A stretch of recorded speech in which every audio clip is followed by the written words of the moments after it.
It is a big afternoon here at Northwest Stadium, just outside of the nation's capital. France and Colombia colliding in this clash of two teams in the top 15 in the world as we stand with just 74 days to go until the start of the World Cup. It's one of the last chances perhaps for some of the fringe players to solidify their places in the team. Colombia coaching 4 years at the helm. Of course, Didier Deschamps knows that this will be his last summer in charge, and looking to go out on the right note. But away we go. Colombia in their traditional yellow tops and blue shorts, and France wearing the kit that they will wear this summer at the World Cup for the first time. And Adrian, if we're going to talk about victories of Colombia over France, there is another one. I'll tell you about it in a second. It's Colombia who are making the first waves. Luis Diaz trying to make things happen for the first time. I did the research, Adrian. I went deep in the research.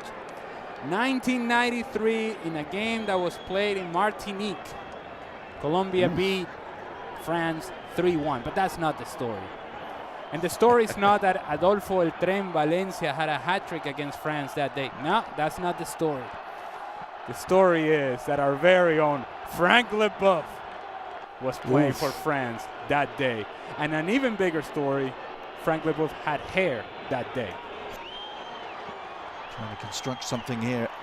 Akliouche wide to Cherki. Back it goes, and the shot is on, and Zaire Emery, the young PSG midfielder, winning his 10th cap today, putting his effort just wide. He's been busy early here.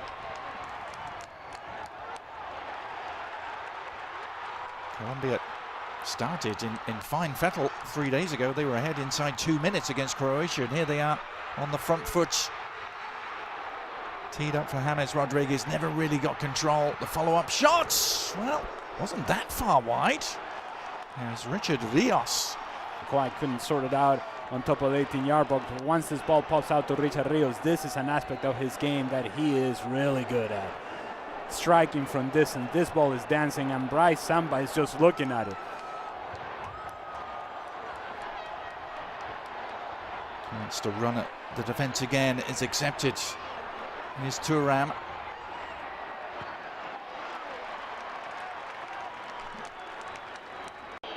Played nearly every minute in 2018.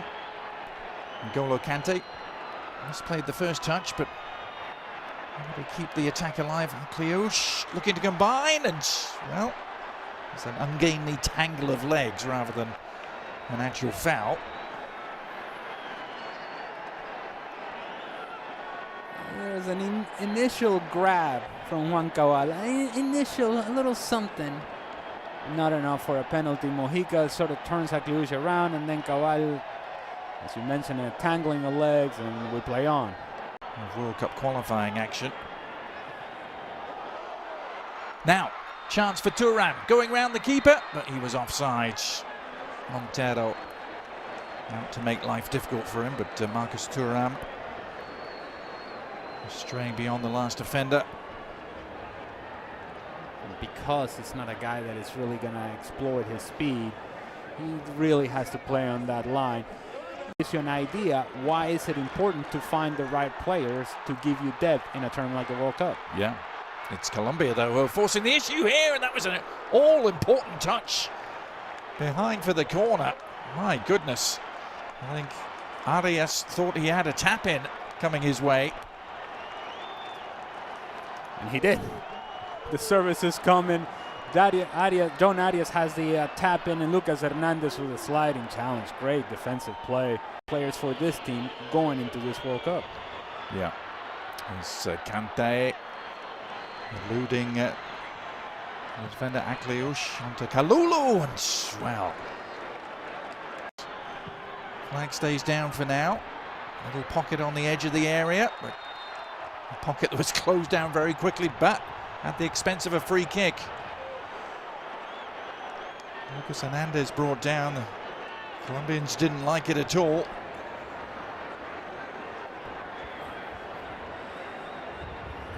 think Lucas Hernandez is getting beat to the board. Richard Rios just throws his body at him. Digne right into the wall. Massive in doing so, even down to 10 men. Chance though for Colombia to make some waves here. Another great run down the left.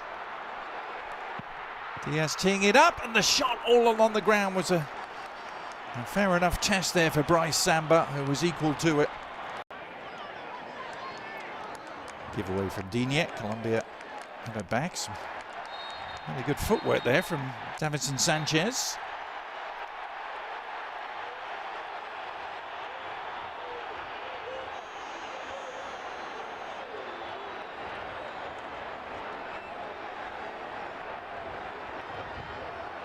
All right, a little bit of pushing and shoving, a little bit of something, some intensity, some fighting. I don't mind it.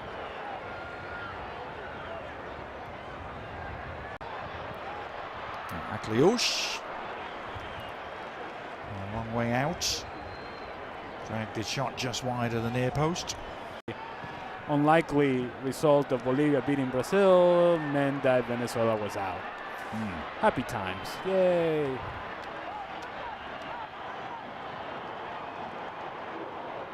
Under the cosh a bit here though. Here's Thuram looking to turn and lay off.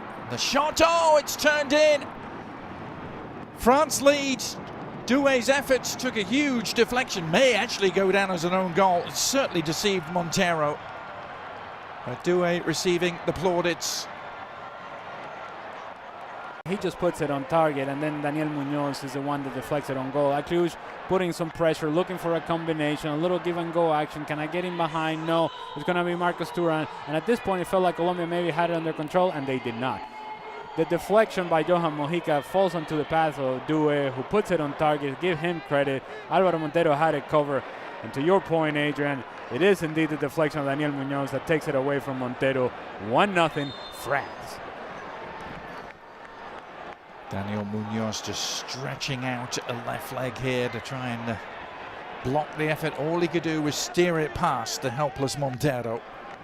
It was only a matter of time when he was just going to take over the world and be among the elites in the world. And it just never quite happened for him at the club level. No. As Arias gets to the byline, whips in the cross. A little bit of a late infringement there on Bryce Samba, who stays down.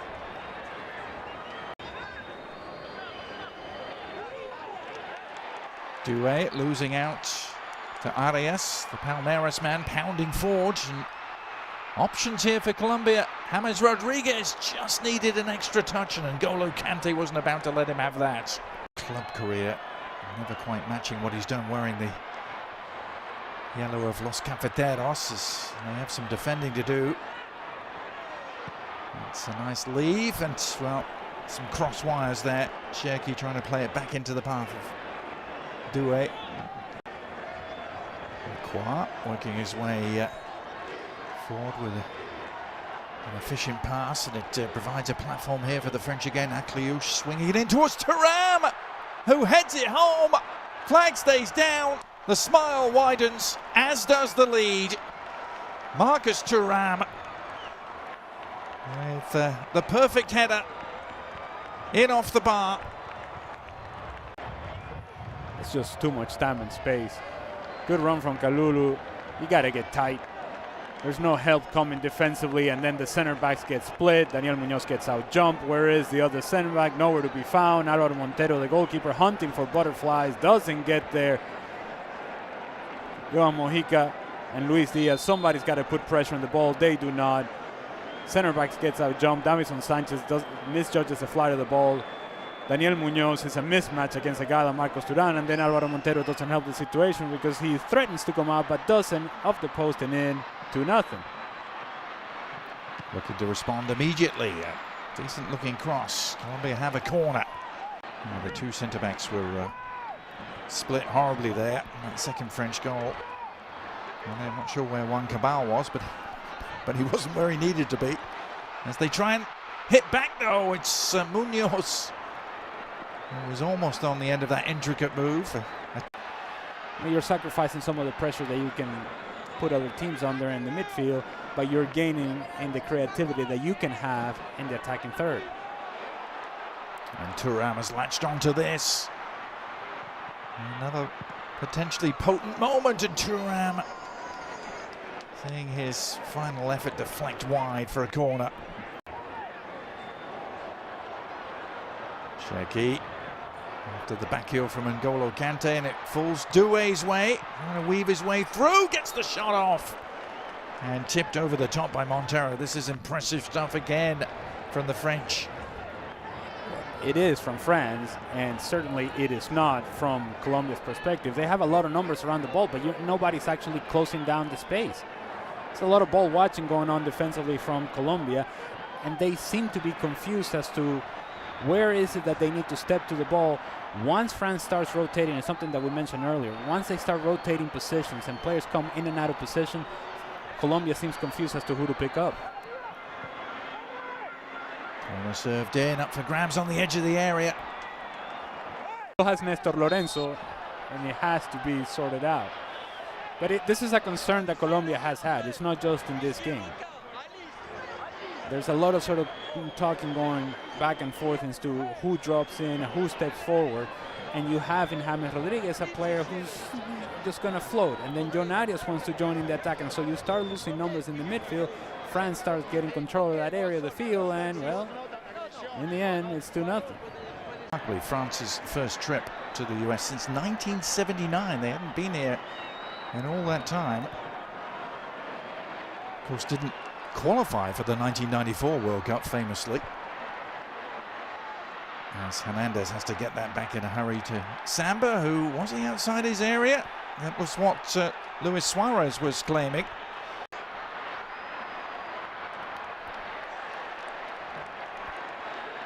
Recovery work from Doué, just disrupting it, breaking it up.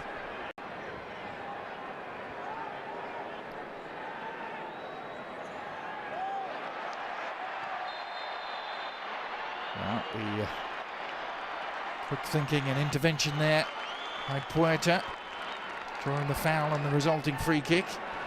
Some game to make a debut in.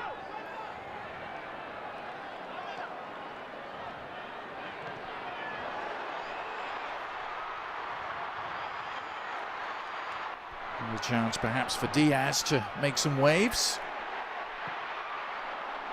And then the shot well over the top.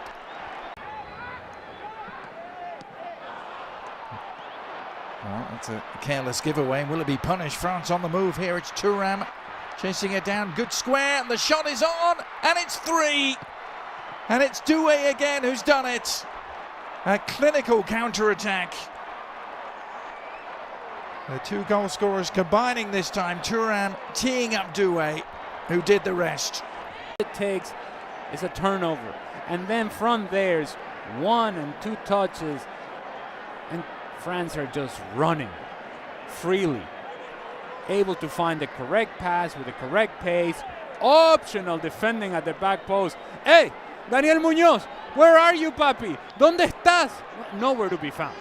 Nowhere to be found. And it's something that I mentioned earlier, that he lacks tactical discipline.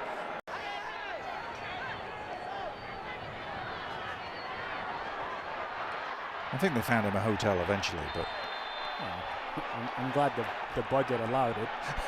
Barely.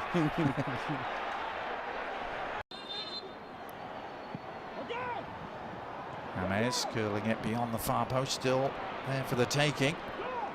Got on the score sheet against Brazil, very similar finish to the one that Kylian Mbappe had produced in the first half. In fact, he mentioned that in the post-game interview, didn't he? He said, saw the way Mbappe finished. This is a surging run from the Liverpool man, and in the end a cross.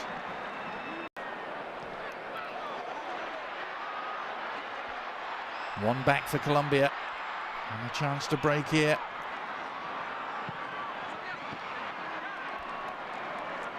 Samba down to smother. This is at least a productive training session. Well, the majority of the crowd here in Landover are about to get their wish as Cordoba Has to make something happen. A chance for a reply, and they've taken it.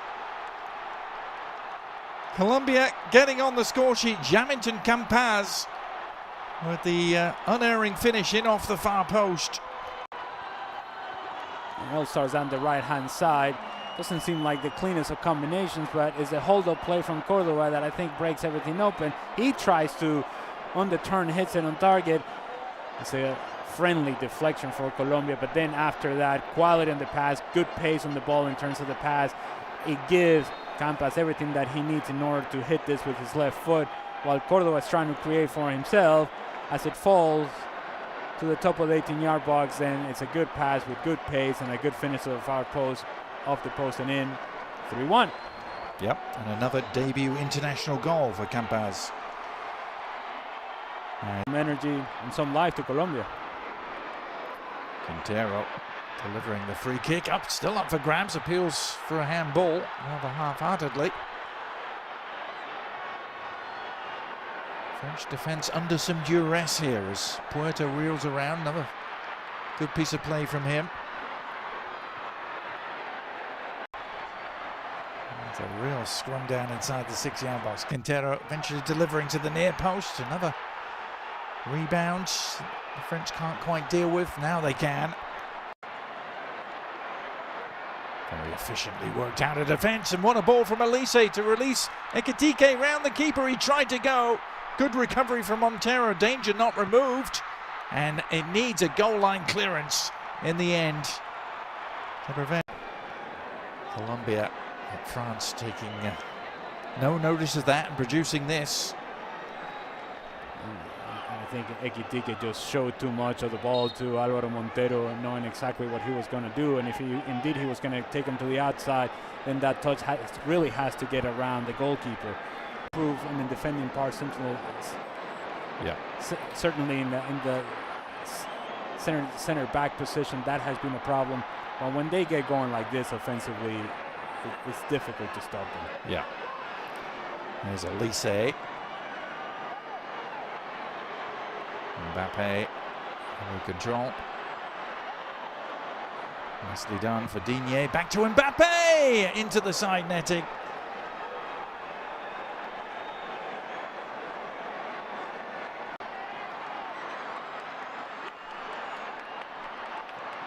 Campaz, the Colombian goal scorer, carving out another corner.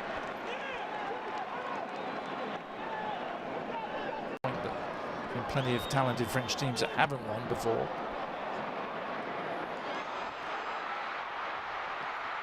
Another good moment here for Colombia. Is there another goal to come? There isn't. Last-ditch block. Campas trying his luck again. Samba able to punch it clear. And the French survive defensively and look to thrive at the other end again. Ekitike with a driving run. May go it alone, and well, he had Elise one side, he had Mbappe the other. And he only had eyes for goal. Hugo Ekitike. That's a good ball for Cordoba to get on here. Exciting end to the game. Cordoba's curler. Not quite. There's going to be one more moment yet for them. It is Kylian Mbappe. He's round the keeper, and he finishes. And he ties the all-time French record goal scorer. Offside, Adrian. Calm down, Adrian. That was going to be the moment. Olivier Giroud was about to hand his crown over to Mbappe, but it'll have to wait. Trying to send the yellow-shirted crowd home happy with another strike. It's not going to come, though. And with it goes the final whistle. And France do prevail by 3-1. They had the 2-goal lead at half-time. And they end with a 2-goal victory. Kylian Mbappe had the ball in the back of the net, but was offside. And so in the final analysis, only France with another comprehensive victory against South American opponents.